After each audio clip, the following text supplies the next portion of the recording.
Welcome to the Apex Classes EduTech channel. Our today's topic will also from the economics. As you know very well that in chapter 15 of the SST book, the characteristics and the new trends of Indian economy have been given. Today we will be discussing briefly about the Indian economy, the problems and the growing path on which the Indian economy is going. Let's see to it. Economy, first of all, let's discuss some of the basic definition of the economics. What does the word economy mean? The system connected with the activities. The system connected with the activities of production, trade and consumption etc. of goods and services. Make sure सिर्फ जो production, consumption या trade किसका, goods और services का जो system उससे connected हो किसी कंट्री का या किसी रीजन का, वो क्या कहलाया जाएगा? इकोनॉमिक. क्या कहलाया जाएगा? इकोनॉमी. जिससे पैसा जनरेट होता हो, जिससे पैसा जनरेट होता हो, मनी जनरेट होता हो. बात करेंगे what are the main characteristics of economic backwardness. मैं आपको एक चीज बोल देता हूं, इंडियन इकोनॉमी हम देखते हैं कौन से टाइम पीरियड से? 1951 से. कब से? 1951 से. इंडिया को जब इंडिपेंडेंस मिली तब से लगाकर अभी तक क्या क्या चेंज आया है और क्या क्या बदलावों के कारण इंडिया एक डेवलपिंग कंट्री की तरफ बढ़ रहा है. Still it is undeveloped but it is developing country, not a proper developed country according to the economy point of view. Let's see to it.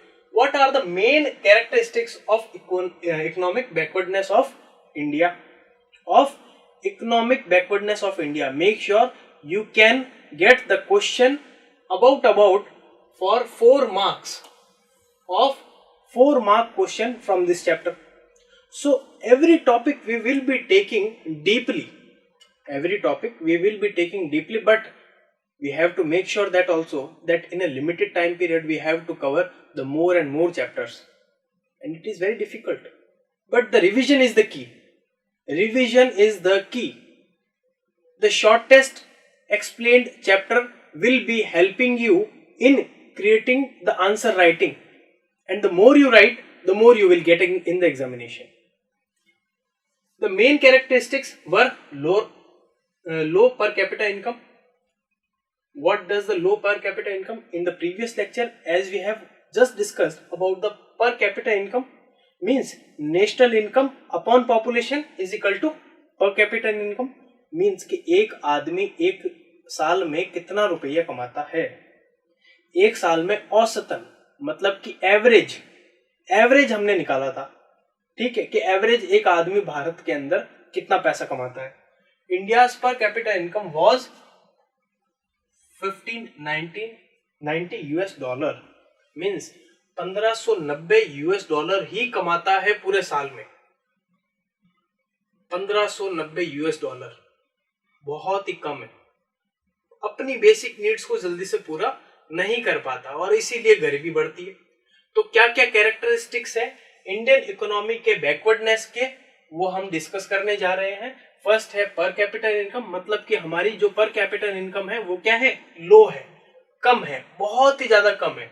Second आ जाता है low quality of life. Normal सी बात है, जब income ज्यादा नहीं होगी तो क्या होगा? लो क्वालिटी ऑफ लाइफ. लाइफ की जो क्वालिटी है, लाइफ जीने की जो क्वालिटी मीन्स हमारी हेल्थ, सैनिटेशन, मतलब कि बेसिक नीड्स की बात कर रहा हूं मैं. हेल्थ, सैनिटेशन और इसके साथ साथ एजुकेशन बिल्कुल कम है, बिल्कुल लो है. ठीक है. एजुकेशन एंड हेल्थ मेनली माना जाता है कि क्वालिटी का जो इंडेक्स है वो किससे गिना जाता है? एजुकेशन और हेल्थ से. जो हमारे यहाँ पे लिटरेसी जो रेट है, मतलब कि कितने लोग पढ़े लिखे हैं, वो ओनली 74%, सिर्फ 74% लोग ही पढ़े लिखे हैं 2011 तक के सेंसस में ये पाया गया है. और लाइफ एक्सपेक्टेंसी मींस कितने साल तक लोग जीते हैं? 68 ईयर्स. एवरेज है ये एवरेज ईयर्स है. What it all of you.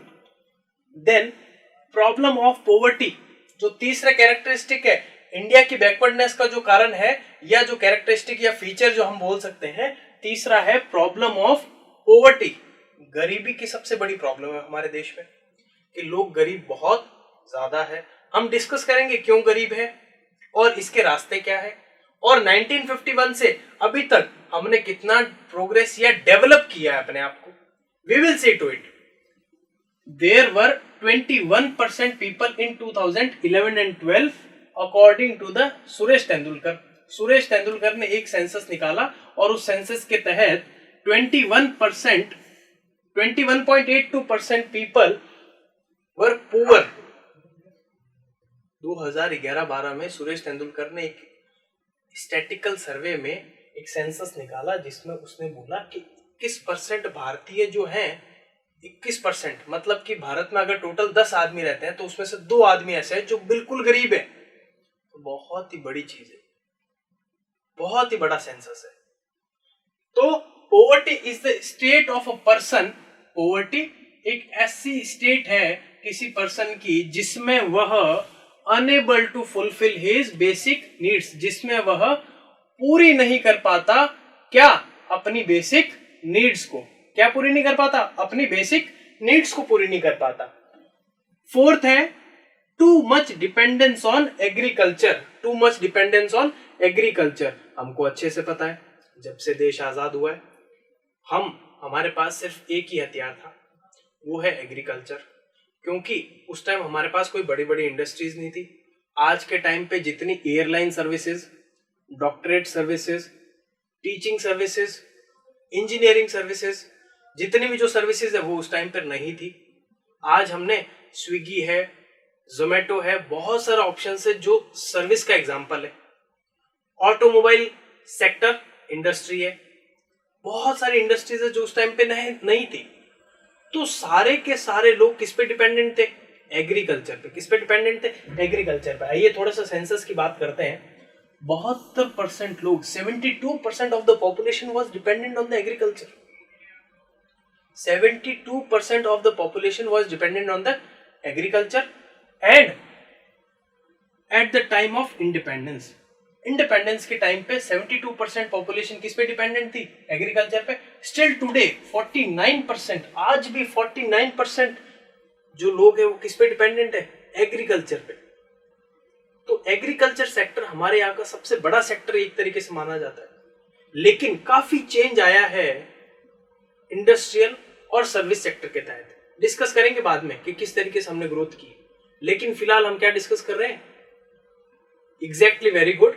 We are discussing what were the characteristics or features by which the Indian economy is backward. क्या क्या कारण है जिनकी वजह से इंडियन इकोनॉमी बैकवर्डनेस दिखा रही है?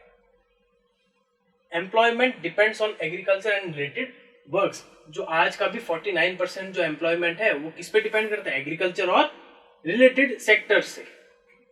फिर आता है डेमोग्राफिक फैक्टर। डेमोग्राफिक फैक्टर क्या होता है कि मतलब कि आप ह्यूमन पॉपुलेशन की साइंटिफिक या स्टैटिस्टिकल स्टडी करें। ह्यूमन पॉपुलेशन जो बढ़ रही है लगातार, भाई मैं कहता हूं कि अपने यहाँ पे रिसोर्सेज क्या है? लिमिटेड। तो उसको कंज्यूम करने वाले अनलिमिटेड पॉपुलेशन होगी तो वो जल्दी से खत्म हो जाएंगे।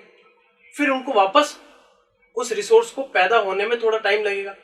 तब तक क्या होगी? कुछ लोगों को मिलेगा, कुछ लोगों को नहीं मिलेगा। वो भी हम डिस्कस करेंगे। तो कुछ लोगों को जहां नहीं मिलेगा वो क्या होगी? इनइक्वालिटी होगी।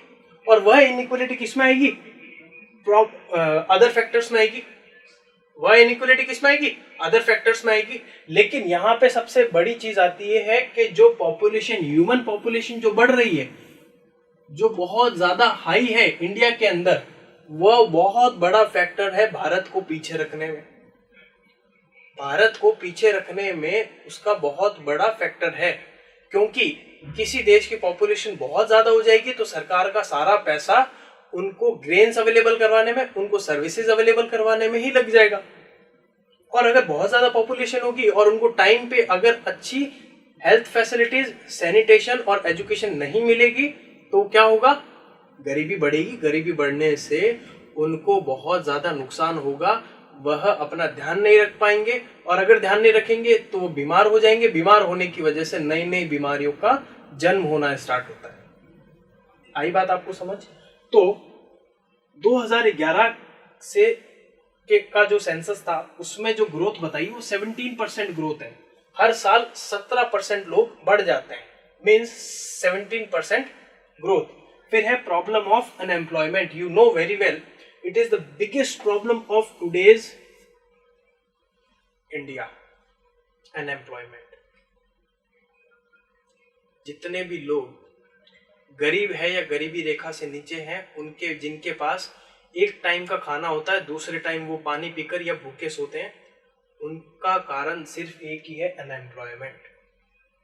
अनएम्प्लॉयमेंट का सबसे बड़ा कारण यह है कि उनको टाइम पे एजुकेशन या स्किल नहीं मिली।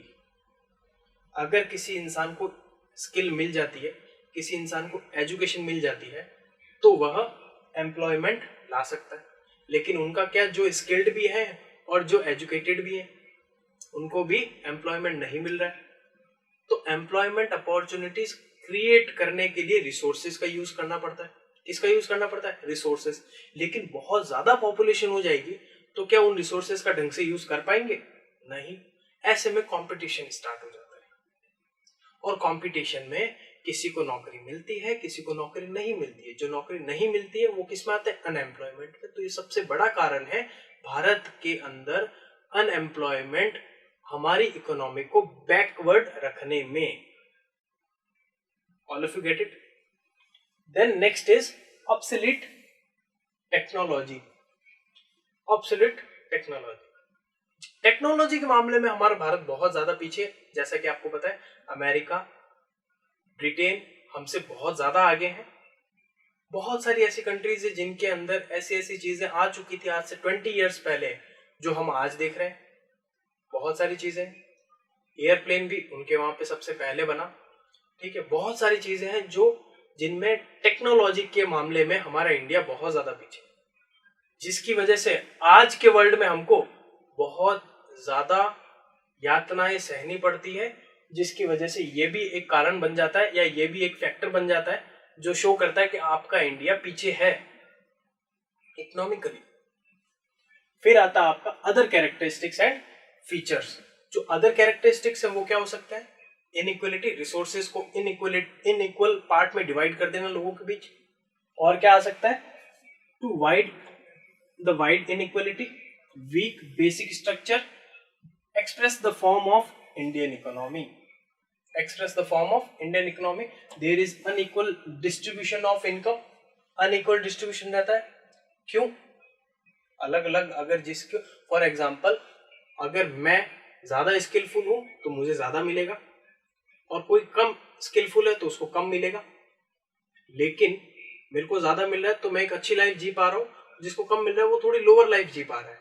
अगर उसके घर में मेंबर्स ज्यादा है तो उसकी जो इनकम है वो कम पड़ेगी रिसोर्सेज को अटेन करने के लिए, और जब वो रिसोर्सेज को अटेन टाइमली नहीं कर पाएगा तो गरीबी बढ़ती जाएगी उसकी फैमिली में। और मैं जहां पे मेरी पॉपुलेशन, जो लेवल ऑफ मेंबर्स हैं, जो मेंबर्स हैं, नंबर ऑफ मेंबर्स हैं, अगर वह लिमिटेड रहेंगे तो मैं जो रिसोर्सेज उनके लिए ला पा रहा हूं वो इजी रहेगा, गरीबी नहीं आएगी। मैं ज्यादा फोकस किस पे कर पा रहा हूँ? एजुकेशन पे, सैनिटेशन पे, हेल्थ पे, लेकिन ये लोग नहीं कर पा रहे हैं। तो कहीं ना कहीं अदर फैक्टर्स में इनइक्वालिटी भी बहुत बड़ा कारण बनती है। Inequal distribution of income, capital and also difference in social structure found in India. Social structure भी बहुत बड़ी चीज है। सोशल स्ट्रक्चर का मतलब है कि अगर कहीं डेवलपमेंट नहीं हुआ है तो वहां पे एम्प्लॉयमेंट अपॉर्चुनिटीज नहीं क्रिएट कर सकते। फॉर एग्जाम्पल, मेट्रो सिटीज के अंदर बहुत सारे ऐसे सेक्टर्स हैं, बहुत सारी ऐसी इंडस्ट्रीज है जहां पे एम्प्लॉयमेंट सेक्टर होता है, लेकिन ग्रामीण इलाकों के अंदर वह चीज अवेलेबल नहीं हो पाती। तो कहीं ना कहीं सोशल स्ट्रक्चर जो है उसमें भी बहुत बड़ा योगदान रहता है। Indian economy on the developing form. अब हम बात करेंगे कैसे डेवलप कर रही है, कब से? 1951 से अभी तक। बोलो बोलो। 2011 तक के सेंसस की हम बात करेंगे। 11 तक के सेंसस को हम ध्यान में रखते हुए ही आगे चलेंगे।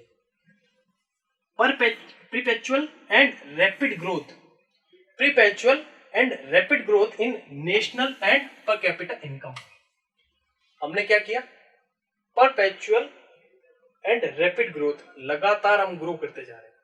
ऐसा नहीं है 1951 से 2011 तक हमने ग्रोथ नहीं किया, हमने ग्रोथ किया है और बहुत ही एक अच्छी स्पीड से हम ग्रोथ करते जा रहे हैं।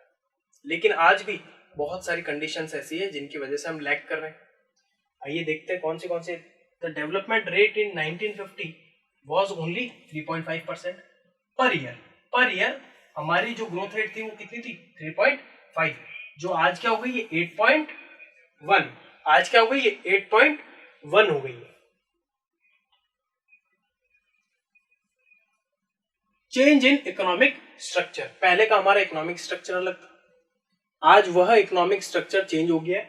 कैसे? The share of agriculture in national income. कल हमने नेशनल इनकम निकाली थी, प्रीवियस लेक्चर में हमने नेशनल इनकम की बात की थी। उस नेशनल इनकम के अंदर हमने 3 सेक्टर की बात की थी और 3 सेक्टर में प्राइमरी सेक्टर जो था वह किसकी बात करता था? मेनली एग्रीकल्चर, एनिमल हस्बेंड्री, ठीक है। लेकिन एग्रीकल्चर के अंदर सबसे बड़ा योगदान 1950 से बात कर रहे हैं हम। 1950 से एग्रीकल्चर का जो योगदान था इंडियन इकोनॉमी में वह बहुत ज्यादा था। क्यों? क्योंकि कितने लोग? 72% लोग, लगभग 72 से 74% लोग लगभग किसमें थे? एग्रीकल्चर के ऊपर बेस्ड थे। तो नॉर्मल सी बात है, ज्यादा लोग उस सेक्टर में काम करेंगे तो वही ही ज्यादा क्या करेगा? शेयर होगा किसका? इकोनॉमी का। इन नेशनल इनकम में सबसे ज्यादा शेयर किसका था? एग्रीकल्चर का। व्हाट इट 50% से भी ज्यादा शेयर था। लेकिन कब? 1950 में। लेकिन विच केम डाउन टू 15% इन 2015-16। लेकिन आज एग्रीकल्चर का जो शेयर है वो कम हो गया है। जो आज एग्रीकल्चर का जो शेयर है वह कम हो गया है। कितना हो गया है? 15%। Role of service sector has been increase rapidly. जो सर्विस सेक्टर का जो रोल है, सर्विस सेक्टर के अंदर सभी कुछ आता है। देखिए जितना भी ट्रेड होगा वह भी किस में आएगा? सर्विस सेक्टर में। मैं कहता हूं एक मैगी का पैकेट मैं पीछे से होलसेलर से लेता हूं, आगे अगर बेचता हूं तो वो क्या हो गया? Trade. What it all of you. मैं एक पोहे का पैकेट लेता हूं और वो आगे सेल करता हूं, वो क्या हो गया? ट्रेड। मैं कुछ फिनिश्ड गुड्स पहले से लेता हूं होलसेलर से और आगे कंज्यूमर को रिटेल के अंदर सेल अप करता हूं, क्या होगा? वो ट्रेड। ट्रेड एक मैन्युफैक्चरिंग में नहीं आता है, वह सर्विस सेक्टर में आता है। किस में आता है? सर्विस सेक्टर में ट्रेड आ गया। इसके आगे मैं कहता हूं अगर कोई भी किसी भी तरीके की मैं सर्विस दे रहा हूं, engineering, doctor is giving you the service, teacher is giving you the service, all is, मतलब कि जितने भी आपका ज्यादातर आज जो डिपेंडेंस है वह किस पे? सर्विस सेक्टर पे।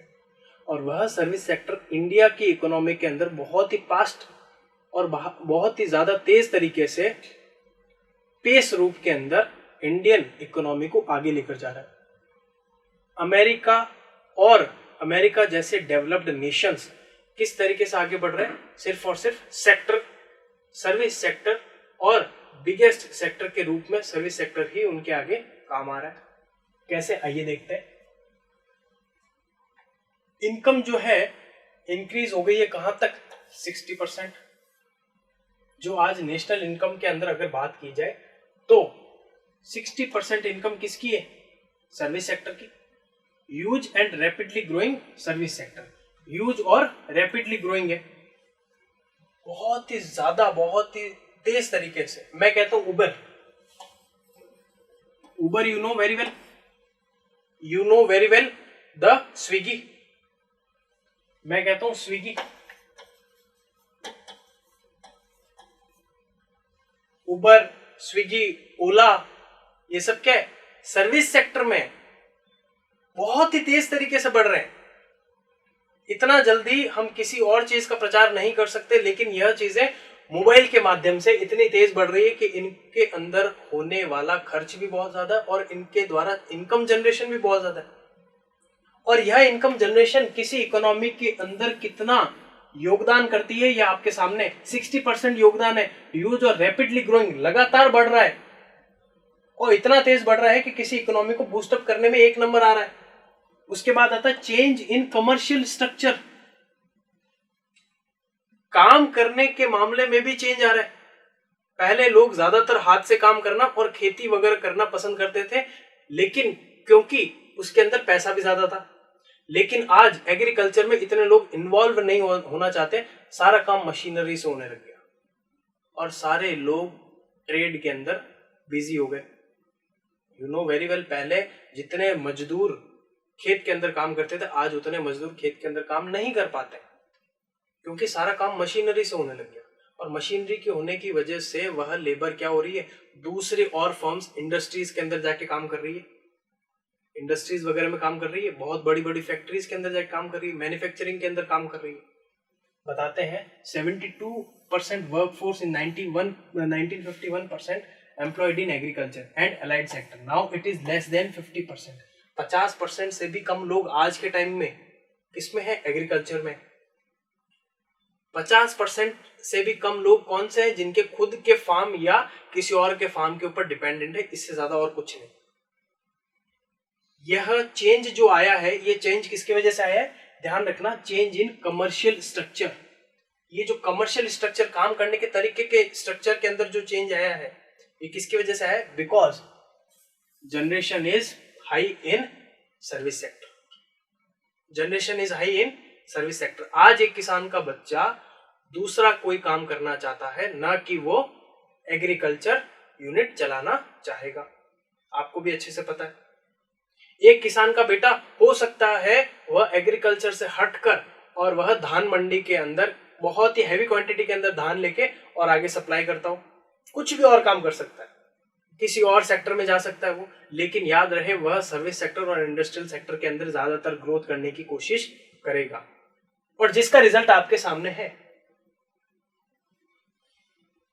इंप्रूवमेंट, थर्ड पॉइंट देखते हैं हम, improvement in economic and social infrastructure.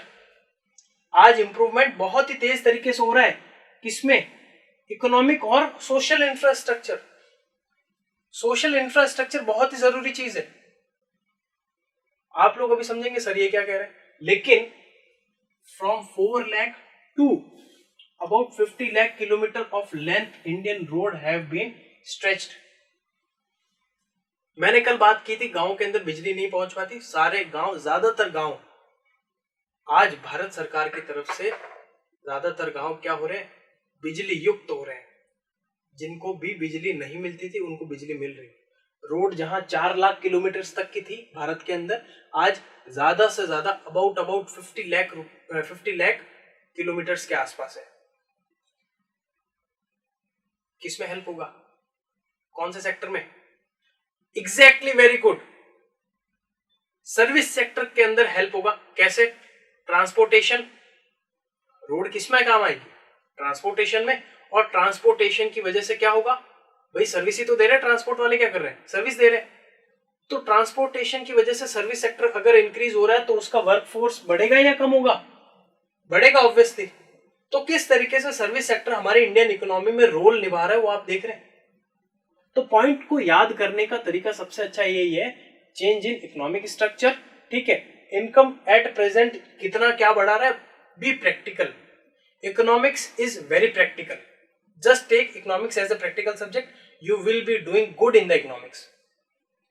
याद रहे मैंने कहा था 4 नंबर का एक क्वेश्चन आएगा, मैं इसीलिए इतना थोड़ा डीप जाके आपको समझा रहा हूं ताकि पॉइंट आपको प्रैक्टिकली याद हो जाए, आपको थ्योरेटिकली ज्यादा नहीं पढ़ना पड़े, बोझ ना लगे।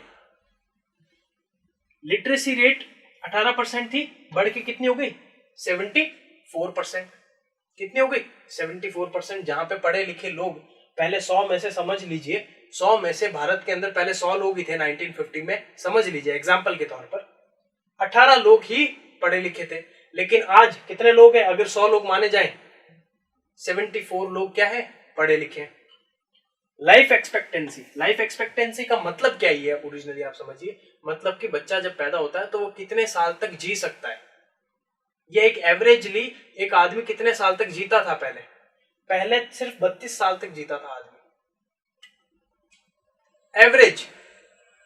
एवरेज कितने साल तक जीता था, 32 ईयर्स, लेकिन आज वह एवरेज बढ़कर कितना हो गया है, 68 ईयर्स। मैं नहीं बोल रहा हूं, सेंसस बोल रहा है। उसके बाद अदर फैक्टर्स में क्या आता है, फॉरेन पॉपुलेशन ग्रोथ, फॉरेन हमारे ग्रोथ के अंदर बहुत ज्यादा रोल निभा रहा है। किसी फॉरेन कंपनी को यह लगता है कि हमारे इंडिया में मल्टीनेशनल कंपनी खोलनी चाहिए जिसकी वजह से एम्प्लॉयमेंट बढ़ेगा, खोलती है कंपनी। क्यों? क्योंकि हमारी भारत सरकार ने उसको अलाउ किया, जिसके कारण इंडियन इकोनॉमी बहुत ज्यादा बूस्टअप हो जाती है। और बूस्टअप होने से हमारी जो यहाँ की जो पॉपुलेशन है उसको काम मिलेगा तो वह एम्प्लॉयड रहेंगे, सुरक्षित रहेंगे। और किस तरीके से सुरक्षित रहेंगे? अगर उनको दोनों टाइम का खाना मिलेगा, अगर वो अच्छे से सैनिटेशन करेंगे, अपने बच्चों को स्कूल में डालेंगे, पढ़ाएंगे, तो उससे उनकी जो लिटरेसी रेट है वह भी हाई हो जाएगी। और उसके साथ साथ उनको हॉस्पिटल नहीं जाना पड़ेगा। हॉस्पिटल का खर्चा बढ़ेगा तो उनके पास थोड़ी और सेविंग होगी और वो और अच्छी लाइफ जी सकते हैं, अपनी लाइफ का स्टैंडर्ड बढ़ा सकते हैं। इकोनॉमिक रिफॉर्म्स, भारत सरकार 1950 से जब से अंग्रेज यहां से चले गए उसके बाद में क्या क्या ऐसे रिफॉर्म्स लेके आए हैं जिनकी वजह से इंडियन इकोनॉमी है वो ग्रोथ की ट्रैक पे आया है। और ग्रोथ की ट्रैक पे आने के लिए इंडियन इकोनॉमी में बहुत ज्यादा रिफॉर्म्स लाने पड़े, क्योंकि जब अंग्रेज यहां से गए तो वह यहां से सारी इंडस्ट्रीज तबाह करके चले गए। इंडस्ट्रीज तबाह करने का सबसे बड़ा कारण यही है कि इंडियंस को इतना पता नहीं था, they were not aware of that thing. और अवेयरनेस ना होने के कारण यहाँ की जितनी भी इंडस्ट्रीज थी पूरी तरीके से लूट चुकी थी। यहाँ का जितना भी रॉ मटेरियल था ले जा चुके थे वो। टैक्स के रूप में यहाँ से बहुत सारा पैसा ले जा चुके थे। सोने के रूप में यहाँ से पैसा ले जा चुके थे। व्हाट इट एवरीबडी मीन्स कि किसी ना किसी वे के अंदर उन्होंने लूटमार की। और लूटमार करने के पीछे उनका सबसे बड़ा तरीका क्या था? Tax, heavy taxes, heavy duty. यहां से मतलब कि वहां का माल यहां आएगा तो वह 5 की चीज 50 में करके बेचेंगे, 45 उनको डायरेक्ट प्रॉफिट हो रहा है, वो पैसा कहां जा रहा है? बाहर इंग्लैंड। इसी तरीके से उन्होंने भारत को लूटा और भारत को लूटने के कारण भारत की जो इकोनॉमिक कंडीशन है, यह पूरी कहानी बताने के पीछे रीजन क्या है, भारत की जो इकोनॉमिक कंडीशन है वो बहुत बुरी हो चुकी थी। कोई भी स्टेबिलिटी नहीं थी इंडिया के अंदर, किसी भी तरीके की स्टेबिलिटी नहीं थी। और उस स्टेबिलिटी को लाने के लिए भारत सरकार को बहुत सारे इकोनॉमिक रिफॉर्म्स लाने जरूरी थे। अगर वह इकोनॉमिक रिफॉर्म्स नहीं लाते, मेनली 1990 के बाद में जो रिफॉर्म्स लाए गए वह बहुत ही ज्यादा कारगर थे, क्योंकि तब तक हमको कुछ पता चल चुका था कि इस तरीके से सेंसस निकाला जाए और इस तरीके से काम किया जाए। क्योंकि आपको भी पता है कि 40 साल तो हमको यह समझने में लग गया कि सारे लोगों तक खाना पहुंच रहा है या नहीं।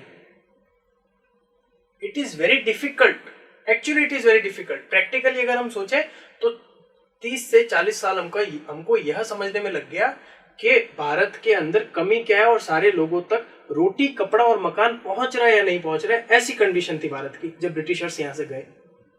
तो 1990 के बाद में असली जो ग्रोथ है वहां आनी शुरू हो गई और इन रिफॉर्म्स का एक तरीके से अच्छा होना शुरू हो गया, या भारत के लिए बहुत ही लाभदायक होना शुरू हो गया। आइए देखते हैं कैसे। प्राइवेटाइजेशन, लिबरलाइजेशन और ग्लोबलाइजेशन, 3 बहुत ही इंपॉर्टेंट वर्ड है। Direct question can be asked, what do you mean by privatisation? Explain how globalisation have affected the Indian economy. सबका एक ही आंसर होगा, जैसे मैं समझा रहा हूं उसको आप अच्छे से सुन ले। एक बार नहीं समझ में आए एक बार फिर से वीडियो लेक्चर देखिए।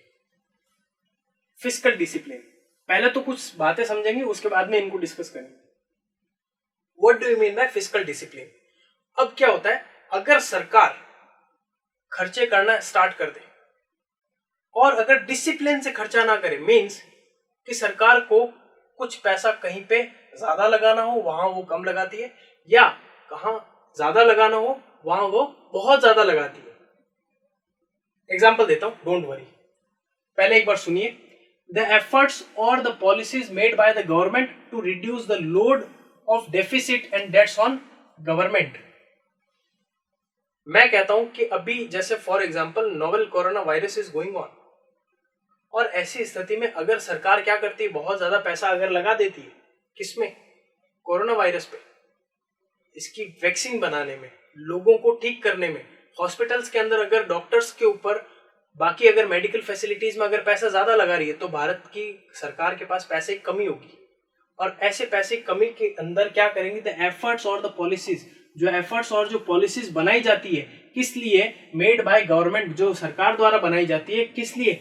लोड को रिड्यूस करने के लिए। ऐसा लोड जो डेफिसिट या डेट्स का होता है, जो सरकार के ऊपर जो पैसे का कर्ज आ जाता है, उस कर्ज को कम करने के लिए जो पॉलिसी बनाई जाती है, उसको क्या कहते हैं? Fiscal discipline. आई बात समझ? The trade deficit, trade deficit मतलब कि इंपोर्ट बढ़ा देना और एक्सपोर्ट का कमी रहना। मैं कहता हूं बाहर से इंपोर्ट ज्यादा हो रहा है भारत में, लेकिन एक्सपोर्ट नहीं हो रहा है। इंपोर्ट ज्यादा होगा तो नॉर्मल सी बात है, हमको पैसा देना पड़ेगा उस इंपोर्ट के लिए। अरे इंपोर्ट का मतलब क्या होता है? बाहर की कंट्री से आया हुआ माल। तो उस बाहर की कंट्री से आया हुआ माल का हमको पेमेंट भी करना पड़ेगा। पेमेंट करेंगे, लेकिन हम कोई माल अगर बाहर बेच नहीं रहे, मीन्स की एक्सपोर्ट नहीं कर रहे हैं, तो क्या हमारे पास पैसा आएगा? नहीं आएगा। इससे क्या होगा? बैलेंस ऑफ पेमेंट जो है, जो हमारे पास पेमेंट का जो बैलेंस है वह खत्म होता जाएगा। मीन्स हमारे पास इंडियन रुपी तो रहेगा, लेकिन क्या होगा? यूएस डॉलर वह कम होता जाएगा, क्योंकि हम बाहर से जो चीज आ रही है, इंपोर्ट हो रही है, उसको हम क्या कर रहे हैं? डॉलर देके खरीद रहे हैं। और जब डॉलर देके खरीद रहे हैं तो डॉलर की अचानक कमी आ रही है, क्योंकि हम बाहर क्या कर रहे हैं? बाहर क्या कर रहे हैं? एक्सपोर्ट नहीं कर रहे हैं।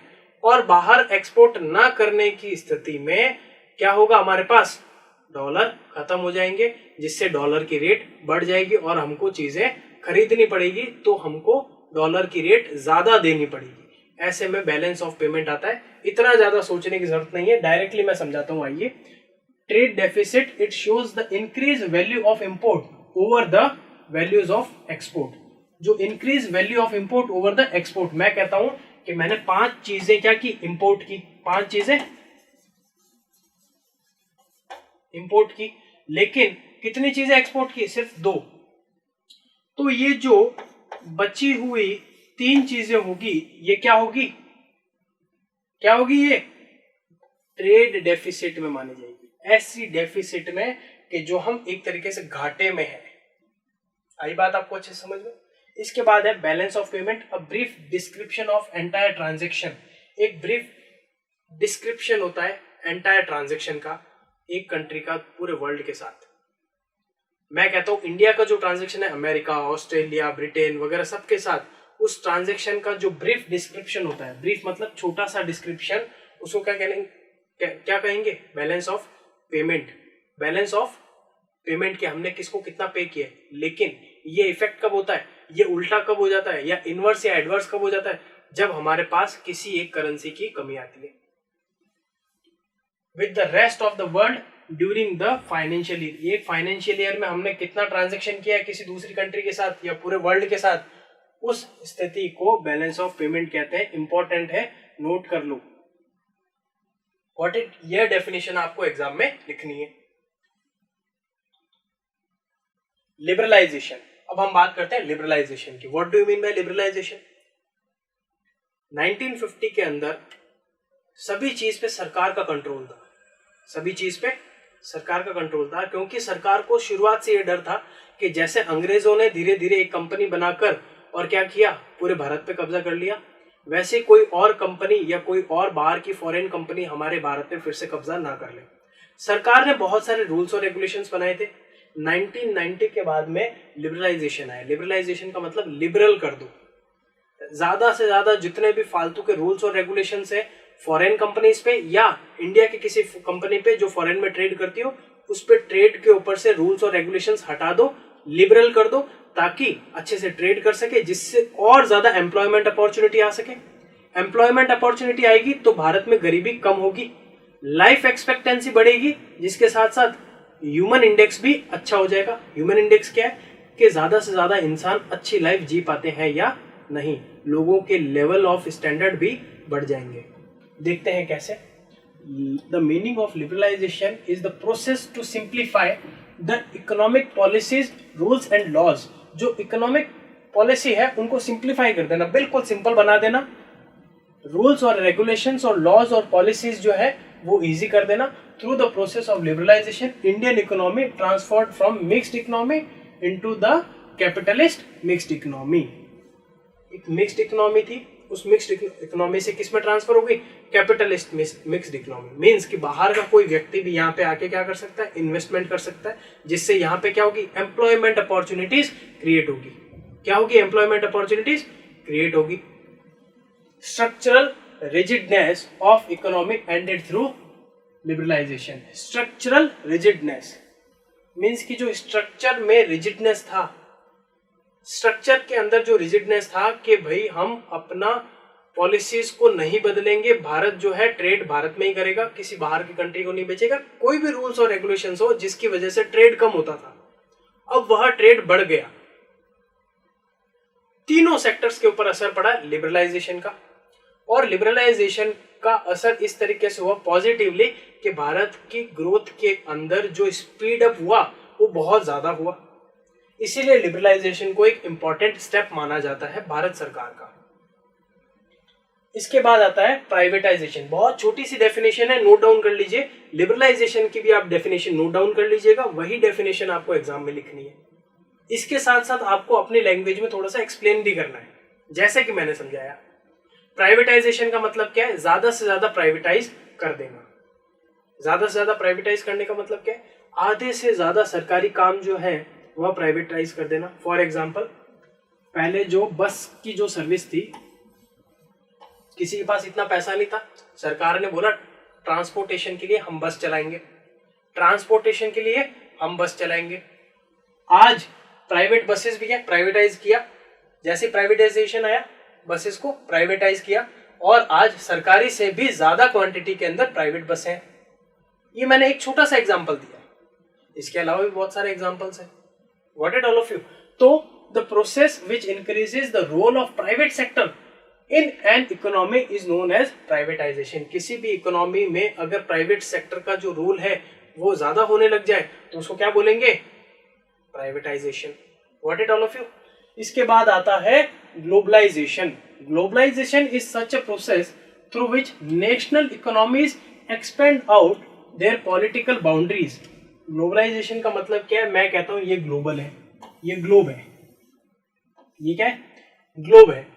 इस ग्लोब के ऊपर जितने भी कंट्रीज है, वह कंट्रीज आपस में पहले ट्रेड इतना ज्यादा नहीं करती थी, लेकिन क्या बोल रहा हूं मैं, process through which national economies, अलग अलग जो नेशंस की जो इकोनॉमीज है, एक्सपेंड करती है out their political boundaries, expand करती है पॉलिटिकल बाउंड्रीज। नरेंद्र मोदी जी अलग अलग कंट्रीज में जाकर ट्रेड वगैरह की बात करते हैं, और ट्रेड वगैरह की जब बात करते हैं तो बहुत सारी ट्रेड की ट्रीटीज साइन होती है। उस ट्रीटी के तहत हम क्या करते हैं, दूसरी कंट्रीज के साथ ज्यादा से ज्यादा ट्रेड करते हैं, ताकि इंपोर्ट और एक्सपोर्ट अच्छे से हो, जिससे क्या होगी, सेम वही चीज, एम्प्लॉयमेंट अपॉर्चुनिटीज क्रिएट होगी, ग्रोथ रेट बढ़ेगी। ग्रोथ रेट कैसे बढ़ेगी, ऑब्वियसली बात है, जब पर कैपिटा इनकम में इंक्रीज होगी तो ग्रोथ रेट अपने आप बढ़ेगी, क्योंकि जब पर कैपिटा इनकम इंक्रीज होगी तो लिविंग स्टैंडर्ड बढ़ेगा, लिविंग स्टैंडर्ड बढ़ेगा तो रिसोर्सेज का जो कंजम्पशन है वो भी थोड़ा अच्छे से होगा, सस्टेनेबल वे में होगा। किस वे में होगा, सस्टेनेबल वे में होगा। अच्छी टेक्नोलॉजी होगी तो हम वो काम और अच्छी तरीके से कर पाएंगे। Got it all of you?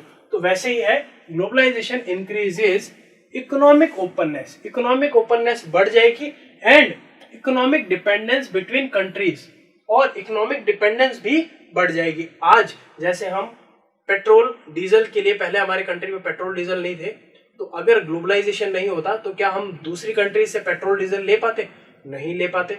और नहीं लेने के कारण क्या होता, आज हमारी देश के अंदर जो इतनी गाड़ियां चल रही है वह गाड़ियां नहीं चल पाती, एयरलाइन सर्विसेज नहीं होती। सोचो अगर गाड़ियां नहीं चलती तो कितना बड़ा भूचाल एक तरीके से आ सकता था, या डेवलपमेंट हो पाता, नहीं।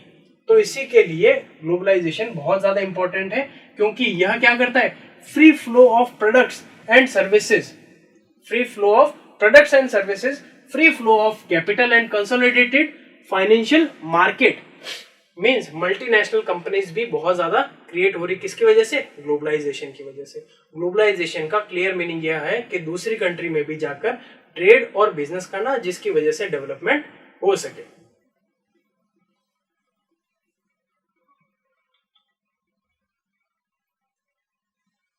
अब हमारी भारत सरकार एक और कंसेप्ट लेकर आई जिसका नाम क्या था, स्वदेशी। और स्वदेशी का मतलब यह है, क्योंकि हमने देखा ट्रेड डेफिसिट, और ट्रेड डेफिसिट का मतलब क्या था कि हमारी कंट्री के अंदर क्या हो रहा था, यहां पे सबसे इंपॉर्टेंट यह हो रहा था कि जो एक्सपोर्ट थे वो क्या थे 10, लेकिन जो इंपोर्ट थे वह उससे कम थे। जो इंपोर्ट थे वह इससे कम थे। तो अगर एक्सपोर्ट से इंपोर्ट क्या होंगे, कम होंगे या ज्यादा? भाई मैं कहता हूं एक्सपोर्ट थे वो 10 थे, लेकिन इंपोर्ट थे वो उससे कम थे। वो कैसे पॉसिबल होगा? कंसेप्ट ऑफ स्वदेशी। भारत की चीजें अगर भारत के लोग ज्यादा यूज करेंगे तो ये क्या होगा, अच्छा होगा।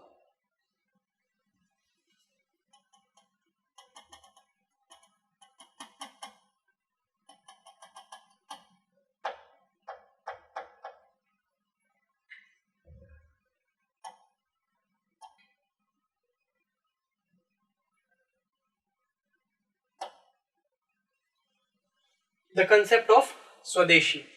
स्वदेशी का कंसेप्ट कैसे इंपॉर्टेंट है? फॉर एग्जाम्पल मैं कहता हूं यहां का जो इंपोर्ट है, वो क्या है 10, लेकिन यहां का जो एक्सपोर्ट है वो कितना है 5। तो ये जो +5 हुआ है, ये +5 क्या है, ट्रेड डेफिसिट। +5 क्या है, ट्रेड डेफिसिट में मतलब हमने बाहर से ज्यादा मंगवा लिया और अंदर से एक्सपोर्ट बाहर ज्यादा नहीं किया। इसकी वजह से क्या हो रहा था, हम बाहर की जो कंट्रीज थी उनको पैसा हम ज्यादा दे रहे थे, जिसकी वजह से वह क्या कर रहे थे, डेवलपमेंट कर रहे थे, लेकिन हम अपनी कंट्री के अंदर ज्यादा प्रोडक्शन नहीं कर पा रहे थे। और ज्यादा प्रोडक्शन कब करेंगे, जब ज्यादा डिमांड होगी। लेकिन ज्यादा अगर डिमांड ही नहीं होगी तो प्रोडक्शन कैसे करेंगे? तो उस डिमांड को बढ़ाने के लिए कंसेप्ट ऑफ स्वदेशी लाया गया। और कंसेप्ट ऑफ स्वदेशी का मतलब क्या था कि पूर्ण तरीके से अपने देश में बनी हुई चीजों को हम कंज्यूम करें, पूर्ण तरीके से देश में बनी हुई चीजों को का कंजम्पशन करें, ताकि भारत का पैसा भारत में ही रह सके। और वह पैसा इस तरीके से भारत के खुद के डेवलपमेंट के अंदर काम आएगा कि यहाँ का जो पैसा है वह बाहर नहीं जाए, और बाहर नहीं जाएगा तो उन कंट्रीज के पास ज्यादा वेल्थ नहीं आएगी, और वेल्थ नहीं आएगी तो हमारी कंट्री का डेवलपमेंट ज्यादा होगा। मीन्स कि भारत के रिसोर्सेज भारत के पास ही रहेंगे। कैसे और किस तरीके से वह मदद करेंगे भारत के डेवलपमेंट में, आइए देखते हैं। देखिए, demand of goods produced by Indian industries will increase due to the concept of swadeshi. Swadeshi कारण क्या होगा, इंडियन इंडस्ट्रीज की जो डिमांड है, गुड्स की जो डिमांड है वह ज्यादा हो जाएगी, जिसकी वजह से इमेंस अपॉर्चुनिटीज आ जाएगी, किसकी, डेवलपमेंट की। भारतीय इंडस्ट्रीज भी डेवलप होना शुरू हो जाएगी जब भारतीय इंडस्ट्रीज के पास डिमांड आएगी तब। और डिमांड कहां से आएगी, कंजम्पशन से। कंजम्पशन के लिए जो क्राइटेरिया पैदा होगा वो किसकी वजह से होगा, कंसेप्ट ऑफ स्वदेशी। उसके अलावा domestic product and national income of the country will rise. Domestic product means जो जीडीपी है आपकी, जीडीपी का मतलब क्या होता है, ग्रॉस डोमेस्टिक प्रोडक्ट। मींस कि एक साल के अंदर हमारी कंट्री के अंदर कितना प्रोडक्ट जो है बनता है, उसको क्या कहेंगे, ग्रॉस डोमेस्टिक प्रोडक्ट। और ग्रॉस डोमेस्टिक प्रोडक्ट का जो रोल है किसी भी कंट्री की नेशनल इनकम में, वो बहुत ज्यादा इंपॉर्टेंट है। तो अगर ग्रॉस मतलब अगर अचानक से प्रोडक्शन ज्यादा होगा तो ग्रॉस डोमेस्टिक प्रोडक्ट हाई होगा, और जीडीपी अगर बढ़ेगा तो इंसान की पर कैपिटा इनकम भी बढ़ेगी, जिससे आपको पता है क्या होगा, डेवलपमेंट। थर्ड है, Indian companies are more laborious as compare to foreign companies. Therefore, along with the promotion of Swadeshi, employment opportunities in India will definitely increase. भाई अगर बाहर के कंपनीज हम चलाएंगे, हम उनका प्रोडक्ट लेंगे पैसा देकर, तो क्या हमारे भारत में रहने वाली जो कंपनीज है, जो हमारे भारत के अंदर ट्रेड वगैरह कर रही है, या जो भारत खुद की जो कंपनी है, क्या उसमें रहने वाले जो उसमें काम करने वाले जो एम्प्लॉयज है उनको पैसा मिलेगा? नहीं मिलेगा। तो उनको पैसा नहीं मिलेगा तो उनकी एम्प्लॉयमेंट रेट कम हो जाएगी। अगर आप स्वदेशी अपनाते हैं तो उससे एम्प्लॉयमेंट अपॉर्चुनिटीज जो है वो भी बहुत ज्यादा क्रिएट होगी, बहुत ज्यादा बढ़ जाएगी। Due to increase in domestic production import will decline. अब इंपोर्ट जो होगा पहले जो 10 का हो रहा था वो डिक्लाइन हो जाएगा। क्यों? क्योंकि स्वदेशी, क्योंकि यहाँ का इंडियन प्रोडक्ट लेंगे तो इंपोर्ट ऑब्वियसली डिक्लाइन हो जाएगा, और जिसकी वजह से क्या होगा, decline and valuable foreign currency spent in importing various goods will be saved. और जो डॉलर हमको यूएस डॉलर देकर हमको क्या करना पड़ता है, इंपोर्ट करना पड़ता है, वो डॉलर हमारे पास बचा हुआ रह जाएगा। Foreign companies take away a large amount of wealth from India. Foreign companies take away a large amount of wealth from India to their respective countries in the form of profits and dividends. हमारे यहाँ से दूसरी companies profit और dividends के form में यहाँ से बहुत सारा पैसा अपनी कंट्रीज में ले जाती हैं, जिनकी वजह से वो अपना डेवलपमेंट कर लेती है। अगर वह पैसा भारत में ही रहेगा तो भारत का खुद का ही डेवलपमेंट हो सकता है। Got it all of you? ये 5 इंपॉर्टेंट पॉइंट्स है किसके लिए, कंसेप्ट ऑफ स्वदेशी के लिए। और लेकिन अगर आपसे क्वेश्चन किया जाता है कि what are the important benefits of the swadeshi, you can easily write these 5 points. You will be getting or you will be scoring a good marks in the examination. Then the last concept is skill development. It is very important. See, किसी भी चीज में employment पैदा करने के लिए, किसी भी चीज में एम्प्लॉयमेंट अपॉर्चुनिटीज क्रिएट करने के लिए स्किल डेवलपमेंट का होना बहुत ज्यादा जरूरी है। और भारत सरकार इसके ऊपर बहुत सारे लॉज भी लेकर आ चुकी है कि skill development plan should be there. बहुत सारे प्लान इस तरीके से बना रहे हैं। नीति आयोग ने भी बहुत सारे प्लान बनाए कि भारत के जो लोग हैं उनको स्किल्ड बनाया जाए, जो लेबर होगी वो भी स्किल्ड होगी।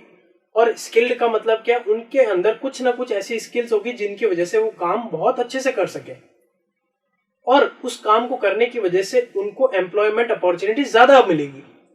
या हमारे यहाँ पे जो काम करने का तरीका है वो थोड़ा बदल जाएगा, जिसकी वजह से एम्प्लॉयमेंट और ज्यादा क्रिएट होगा। और एम्प्लॉयमेंट क्रिएट होने की वजह से क्या होगा, उनकी जो लाइफ लिविंग स्टैंडर्ड है वो भी बहुत ज्यादा बढ़ जाएगी। और लाइफ लिविंग स्टैंडर्ड अगर एक बार बढ़ना शुरू हो जाता है तो वह अपना पैसा ज्यादा से ज्यादा डेवलपमेंट के ऊपर लगाएंगे। उनकी जो एक तो मोर्टेलिटी रेट है वह भी कम हो जाएगी, उसके साथ साथ उनकी एम्प्लॉयमेंट अपॉर्चुनिटीज क्रिएट होने की वजह से एजुकेशन में भी फर्क आ जाएगा। Got it all of you? तो ये हमारा लेक्चर यहाँ खत्म होता है चैप्टर 15 का। और आपके जितने भी क्वेश्चंस हो वो आप कमेंट बॉक्स में कमेंट कर दें। Thank you very much and don't forget to like and subscribe to get the newer videos. Thank you.